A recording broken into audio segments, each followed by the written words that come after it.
മുതിർന്ന കോൺഗ്രസ് നേതാവും ജനപ്രതിനിധിയുമായിരുന്ന മുൻ DCC vice president KR Sukumaran നായരുടെ 5ാം ചരമവാർഷികം ആചരിച്ചു.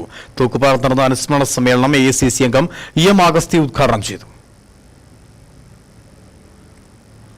തൂക്കുപാലം അപ്കോസ് ഹാളിൽ നടന്ന ചടങ്ങിൽ ഛായാചിത്രത്തിന് മുമ്പിൽ ദീപം തെളിയിച്ച് പുഷ്പാർച്ചന നടത്തി. അനുസ്മരണ സമ്മേളനം AICC അംഗം EM അഗസ്തി XMLA ഉദ്ഘാടനം ചെയ്തു. വിപുലമായ സമ്മേളനം അല്ലെങ്കിൽ കൃത്യമായ സമ്മേളനം. കാരണം ഇതിൽ പങ്കെടുക്കുന്നവരെ എല്ലാവരും സുകുമാരൻ നായരെ നേരിട്ടറിയുന്നവരാണ്. അദ്ദേഹവുമായി സൗഹൃദം പങ്കുവച്ചവർ, അദ്ദേഹത്തിന്റെ സഹായം ലഭ്യമായവർ, അദ്ദേഹവുമായി സംസാരിക്കുന്നവർ,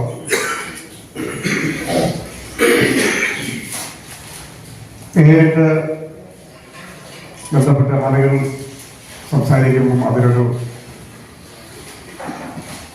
മനസ്സിന്റെ ആഴത്തിൽ വരുന്ന അനുസ്മരണങ്ങളായി നമുക്ക് പറഞ്ഞു കേട്ട കാര്യങ്ങൾ വെച്ചൊക്കെ സംസാരിക്കാം. പക്ഷെ അതൊന്നും വ്യത്യസ്തമാണ്.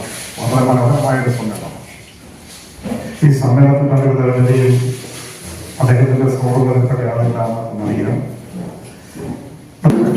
Block Congress committee president CS Yashodharan അധ്യക്ഷത വഹിച്ച യോഗത്തിൽ KPCC secretary MN Gopi, high range NSS union president KS Anilkumar, Shreyas Bhadran, VA Ansari, G Gopakrishnan, MS Maheswaran, Shihab Eettikkal, KR Unnikrishnan Nair, Ullasan, Murukanpillai, Shyamala Madhusoodanan, Sindhu Sukumaran Nair തുടങ്ങിയവർ പ്രസംഗിച്ചു. News bureau, Udumbanchola.